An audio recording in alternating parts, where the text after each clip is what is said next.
بسم اللہ الرحمن الرحیم۔ السلام علیکم۔ اردو کہانی سینٹر میں خوش آمدید۔ آج کے اس ویڈیو میں آپ کو ایک معصوم لڑکی کے اوپر بیتی دکھ بھری سچی کہانی سنانے چاہ رہی ہوں، لیکن کہانی سنانے سے پہلے نئے آنے والوں سے گزارش ہے کہ اردو کہانی سینٹر کو سبسکرائب کیجیے اور ہماری ویڈیو سب سے پہلے دیکھنے کے لیے بیل آئیکن کو کلک کیجیے۔ چلیے شروع کرتے ہیں کہانی۔ آج پھر میری آنکھ اماں کی تیز آواز سے کھلی۔ وہ ہنا کو کوسنے اور تانے دے رہی تھیں۔ ہنا جو میری بیوی تھی وہ چپ چاپ ناشتہ تیار کر رہی تھی۔ مجھے حیرت ہوئی اس کے صبر پہ، کیونکہ میری اماں ایک بہت ہی طرح دار اور تیز عورت تھیں۔ پورا خاندان ان کی عادات سے بیزار تھا۔ محلے کی عورتیں بھی اس گھر کا رخ تک نہ کرتی تھیں۔ میں ان کا اکلوتا بیٹا تنویر ان سے بہت محبت کرتا تھا، مگر کیا کروں، کبھی کبھی میرا صبر بھی جواب دے جاتا تھا۔ کیا ہو گیا اماں، کیوں پیچھے پڑی ہیں اس بیچاری کے؟ میں باہر صحن میں پڑے تخت پر بیٹھے ان سے پوچھنے لگا۔ ارے یہ جنم جلی کہتی ہے کہ بچہ پیدا نہیں کروں گی، وہ ہنا کی طرف اشارہ کرتے ہوئے کہنے لگیں۔ میں نے انہیں سمجھایا کہ بچہ پیدا کرنا ہنا کے بس کی بات نہیں ہے، وہ تو اللہ کے ہاتھ میں ہے۔ میری اولاد تو ہے نا، اور تمہیں کیا چاہیے؟ لیکن وہ بضد تھیں کہ میری بیوی نے 7 سال میں ایک ہی بچہ پیدا کیا ہے، اسے بھی 3 سال ہو گئے ہیں، اور یہ بھی پیر صاحب کی کرامت سے ہوا ہے، لیکن یہ کل منہی کہتی ہے کہ اسے پیر صاحب کے پاس نہیں جانا۔ میں کس کرب سے گزر رہا تھا۔ میں نے ہنا کے چہرے کی طرف دیکھا، وہ بھی بہت دردمند لگ رہی تھی، لیکن اب کی بات چپ نہیں رہی۔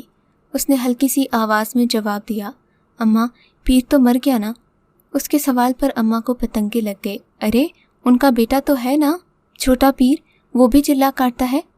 ہنا کا چہرہ غصے سے لال ہو رہا تھا۔ وہ اٹھ کر اندر چلی گئی۔ میں نے اماں کی بک بک کو خاطر میں نہ لاتے ہوئے ناشتہ کیا اور اپنے بیٹے حماد سے پیار کر کے تیار ہو کر باہر جانے لگا۔ مجھے سویرے پہنچنا ہوتا تھا، کیونکہ میں ایک بہت بڑے بنگلے میں ڈرائیور کی جاب کرتا تھا۔ میرے مالک ملک سے باہر ہوتے تھے۔ پاکستان میں ان کی بیگم اور بیٹی رہتی تھیں۔ بیٹا کالج میں جاتا تھا اور یہ کام مجھے صبح 9 بجے کرنے ہوتے تھے۔ شانزے میڈم اور علینا میڈم اس معاملے میں مجھ پر بہت بھروسہ کرتی تھیں۔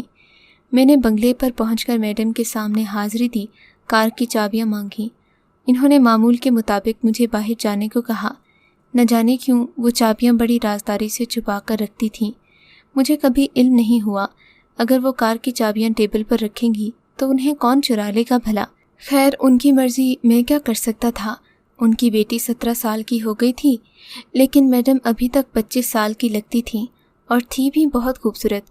ان کی بیٹی ان سے بھی زیادہ حسین تھی۔ وہ جیسے ہی کار میں بیٹھتی، پوری کار خوشبو سے مہک اٹھتی۔ کار میں بیٹھ کر وہ اپنا آئینہ نکالتی اور میک اپ کرنے لگتی، حالانکہ اسے یہ سب کرنے کی ضرورت نہیں تھی، وہ ویسے ہی غضب ڈھاتی تھی۔ میں بیک ویو مرر سے اسے دیکھتا رہتا تھا۔ کبھی وہ مجھے دیکھ لیتی تو کبھی جھاڑ پلا دیتی۔ میں خجل ہو کر کار سٹارٹ کر دیتا۔ شانزے گھر سے تیار نہیں ہوتی تھی، کیونکہ اس کی ماں نے اسے سجنے سنورنے پر پابندی لگا رکھی تھی، لیکن وہ باپ کے لاڈ کا فائدہ اٹھا کر ہمیشہ اپنی باتیں منوا لیتی۔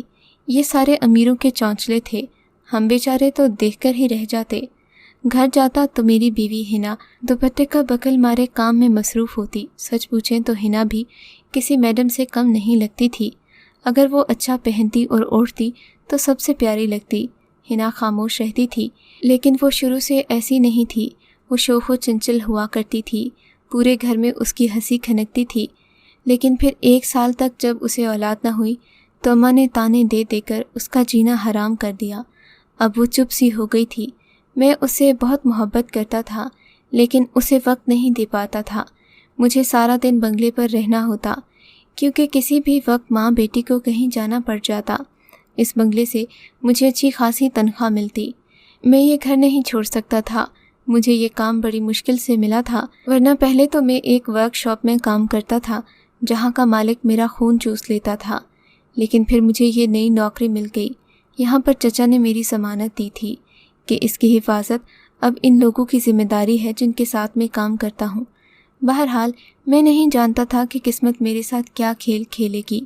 آج کل میڈم کچھ زیادہ ہی مصروف ہوتی تھیں، وہ گھر پر بھی بہت کم آتی تھیں، لیکن جہاں بھی جاتی مجھے اپنے ساتھ رکھتی۔ میرا وقت بھی بہت مصروف ہو گیا تھا۔ ایک دن میں تھکا ہارا گھر پہنچا तो अम्मा ने मुझे देखते ही पीर साहिब वाला राग अलापना शुरू कर दिया। मैंने गुस्से में आकर हिना को कहा कि यार तुम पीर के पास जाती क्यों नहीं हो, खुदा के वास्ते अम्मा से मेरी जान छुड़वा दो। मैंने उसके आगे हाथ जोड़े। कहने लगी, तनवीर मैं किसी कीमत पर पीर साहिब के पास नहीं जाऊंगी। अल्लाह औलाद देता है, कोई पीर नहीं। आप ये बात समझते क्यों नहीं हैं? वो मेरे पैर दबाने लगी। मेरी आंखें बंद होने लगीं। मैं बहुत थका हुआ था। उसी वक्त मैं ज़ोर ज़ोर से दरवाज़ा बजा तो मैं चौंक गया कि इस वक्त कौन आ गया। हिना ने कहा कि आप आराम करें, मैं देखती हूँ।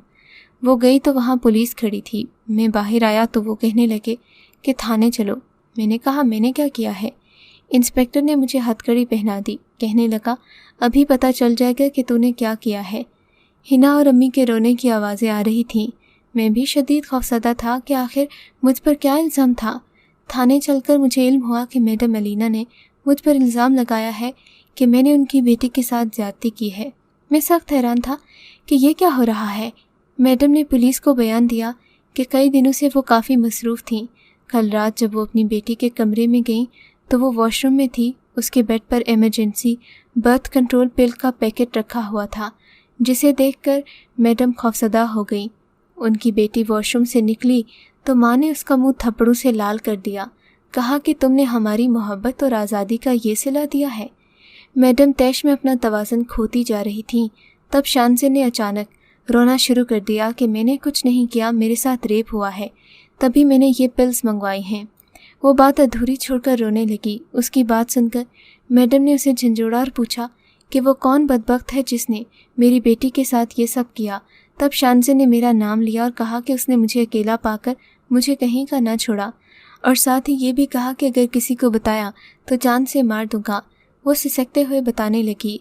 उनके जाने के बाद इंस्पेक्टर ने मुझे कहा, मुझे पता है कि तुम ऐसा नहीं कर सकते। इन लोगों से मेरी काफ़ी पुरानी पहचान है, लेकिन मजबूर हूँ, ऊपर से प्रेशर होता है। अब मैं तुम्हारी इस लड़की का मेडिकल टेस्ट होगा और इसकी रोशनी में ये फ़ैसला हो जाएगा। मैंने कहा, सर मैं बेकसूर हूँ, लेकिन वो मुझे सब्र का कहता चला गया। मैडम के पास उसके फ़ोन आ रहे थे कि इसे इतना मारो कि इसकी चमड़ी उधर जाए। आखिर इसने क्या समझकर मेरी बेटी पर हाथ डाला। वो तैश में थी, लेकिन इंस्पेक्टर ने भी साफ कह दिया कि जब तक कोई सबूत नहीं मिल जाता हम किसी पर तशद्दुद नहीं कर सकते। मुझे यहाँ आए हुए 1 हफ़्ता हो गया था। मेरी हालत काफ़ी गैर हो रही थी। पुलिस का खौफ और दहशत मेरे अंदर घर करता जा रहा था। मैं सोच सोच कर पागल हो रहा था कि मुझ गरीब पर न जाने अब और क्या क्या इल्ज़ाम लगेंगे। आज रिपोर्ट आनी थी। मैडम भी आकर बैठी हुई थी। उन्होंने मुझे बुलवाया था, इंस्पेक्टर साहिब ने। मैडम मुझे देखकर नफ़रत से मुंह मोड़ने लगी। इतने में एक बंदा रिपोर्ट लेकर आ गया। इंस्पेक्टर साहिब ने पढ़ना शुरू किया तो मेरा दिल ज़ोर ज़ोर से धड़कने लगा। इन्होंने मेरी तरफ देखा, कहा कि अब तो इसे सज़ा देंगे। इंस्पेक्टर साहिब, अब तो रिपोर्ट भी आ चुकी है। मैडम तनफ़्फ़ुर से बोली, जी हाँ मैडम, अब तनवीर को आज़ाद किया जाता है क्योंकि रिपोर्ट के मुताबिक आपकी बेटी शान से प्रेग्नेंट है और तनवीर कभी भी बाप नहीं बन सकता।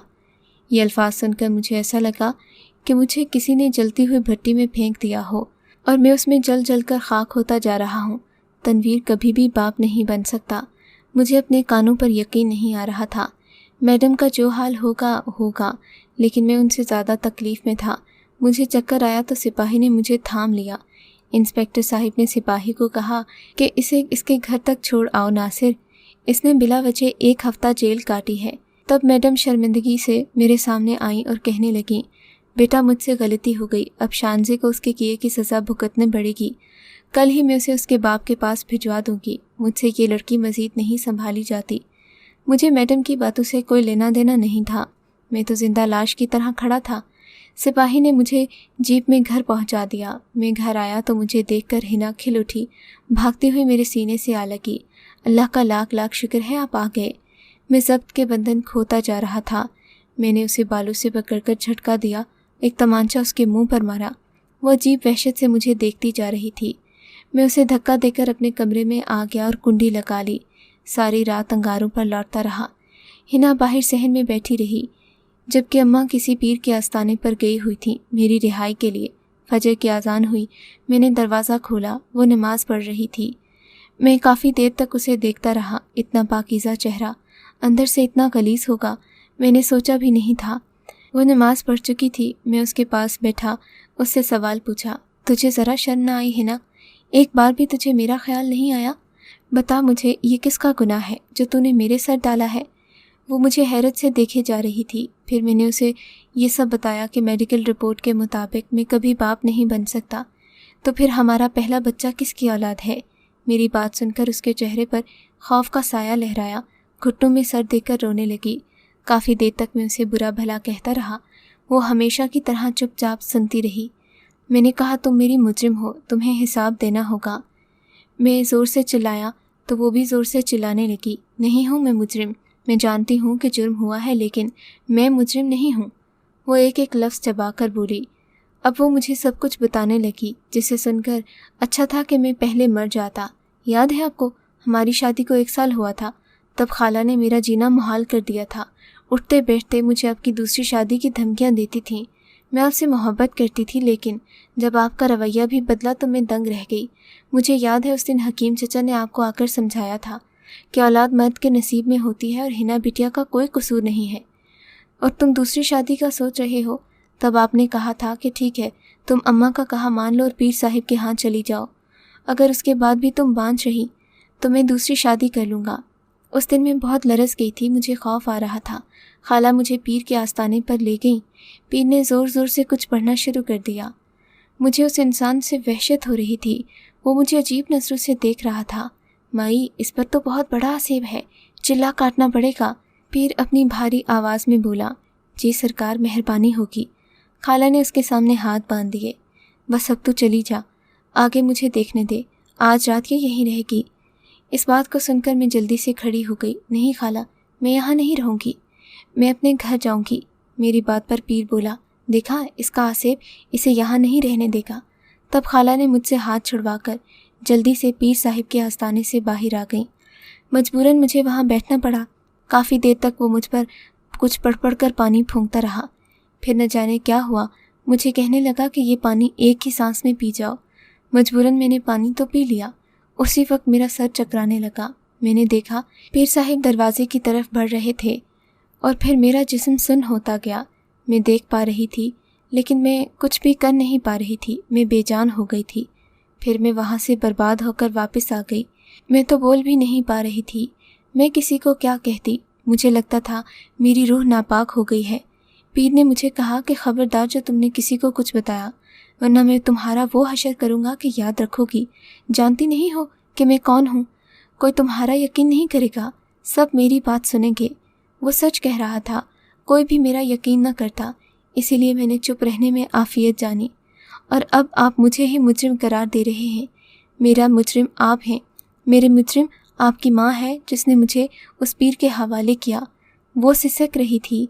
मुझे आज इल्म हुआ कि ये बच्चा भी आपका नहीं, वरना मुझे कसम है उस पाक ज़ात की जिसके कब्ज़े में मेरी जान है, मुझे कभी पता न चलता कि हमाद आपका बेटा नहीं है। मेरी बीवी दाढ़ें मार मार कर रो रही थी। उसे इस तरह रोता देखकर मैं बहुत परेशान था, लेकिन न जाने क्यों अब भी मुझे उससे घिन आ रही थी। मैं बाहर चला गया, चचा हकीम के घर। उन्हें हमेशा अपने बाप की जगह देखता था। मैंने उन्हें सब कुछ सच सच सुना डाला। चचा हिना नापाक है, मैं क्या करूं? दिल नहीं करता उसे देखने का। मैं रोता जा रहा था। ना बेटा, अब ये कभी मत सोचना। देख, हिना जैसी लड़कियां किस्मत वालों को मिलती हैं। वो बदकिरदार होती तो तेरी माँ के कहने पर दोबारा चली जाती, लेकिन देख, तेरी माँ ने उसे बहुत कोसने दिए। वो सुनती रही, उसके बाद वहाँ न गई। वो बहुत बाकिरदार लड़की है, तुझसे मोहब्बत करती है। अल्लाह ने एक बच्चे की जिम्मेदारी तुम्हारे कांधों पर डाली है। देखना, यही बच्चा बड़ा होकर तुम्हारा सहारा बनेगा। और हाँ, अब तक किसी को इल्म नहीं कि तू बाप नहीं बन सकता, और ये बच्चा तेरा नहीं तो तू ही इसका बाप है। अपनी छोटी सी जन्नत को अपने गज़ब से मत रोना। जा बेटा, हिना को मना ले। चचा की बातों ने मेरी आंखें खोल दी। वाकई वो तो उस दिन के बाद पीर का नाम भी सुनना पसंद नहीं करती थी। शायद इस वाक़े ने उसकी हंसी छीन ली थी। मैं उसी वक्त उठा तेज़ कदमों से घर की तरफ जाने लगा। अंदर आया तो अम्मा सहन में बैठी थी। मुझे देखकर बोली, देख बेटा, मेरे पीर की करामत तो देख कि तू घर वापस आ गया। वो मुझे चूमते हुए बोली। हिना किचन के दरवाजे में सहमी हुई खड़ी थी। अम्मा न जाने क्या बोली जा रही थी। मैंने हिना को पुकारा। वो धीमे धीमे कदम उठाती अंदर आई। حماد کہاں ہے؟ ہنا اسے میرے پاس لاؤ۔ میں نے اسے پیار سے کہا تو وہ حیران ہوئی۔ وہ حماد کو لانے گئی تو اماں نے کہا کہ بس اب تو میں ہنا کو کل ہی لے کر جاؤں گی پیر کے پاس تاکہ تیری دوسری اولاد بھی دیکھ سکوں۔ اماں کی بات سن کر میں نے سخت لہجے میں کہا، خبردار اماں، اس گھر میں آئندہ کسی ڈھونگی پیر کا نام نہ سنوں، اور اگر اماں تم چاہتی ہو نا کہ میں تمہارے پاس رہوں اور تم بھی میرے پاس رہو تو خدا کے لیے تم بھی اب پیر صاحب کے آستانے پر جانے کی ضد چھوڑ دو۔ اگر تم گئیں تو میں اس گھر میں واپس نہیں آؤں گا۔ اماں میری بات سن کر ہکا بکا رہ گئیں۔ سچ تو یہ ہے کہ گھر میں رہنے والے مرد ہی عورتوں کے لباس، ان کی حرکتوں اور ان کے ایک ایک عمل کے ذمہ دار ہوتے ہیں۔ اماں کو میں نے سمجھا دیا تھا اور اس دن کے بعد سے اماں اس پیر کے آستانے پر نہیں گئیں۔ اس بارے میں آپ کا کیا خیال ہے؟ کیا پیروں کے آستانے پر جانے والی عورتوں کے گھروں کے مرد برابر قصوروار نہیں ہیں؟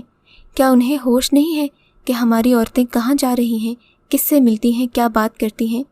عورتیں تو نادان ہوتی ہیں، وہ زمانے کی اونچ نیچ نہیں سمجھتی، مگر مرد تو ہوشیار اور باخبر ہوتے ہیں، گھاٹ گھاٹ کا پانی پیتے ہیں۔ پھر وہ اپنی عورتوں کو کیوں نہیں روکتے کہ وہ ایسے ڈھونگی پیروں کے پاس جا کر اپنا ایمان خراب نہ کریں؟ بتائیے، مجھے آپ کی رائے کا انتظار رہے گا۔ اگر آپ کو یہ کہانی اچھی لگی ہے تو اس ویڈیو کو لائک کیجیے اور اس طرح کی مزید ویڈیوز دیکھنے کے لیے ہمارے چینل کو سبسکرائب کیجیے۔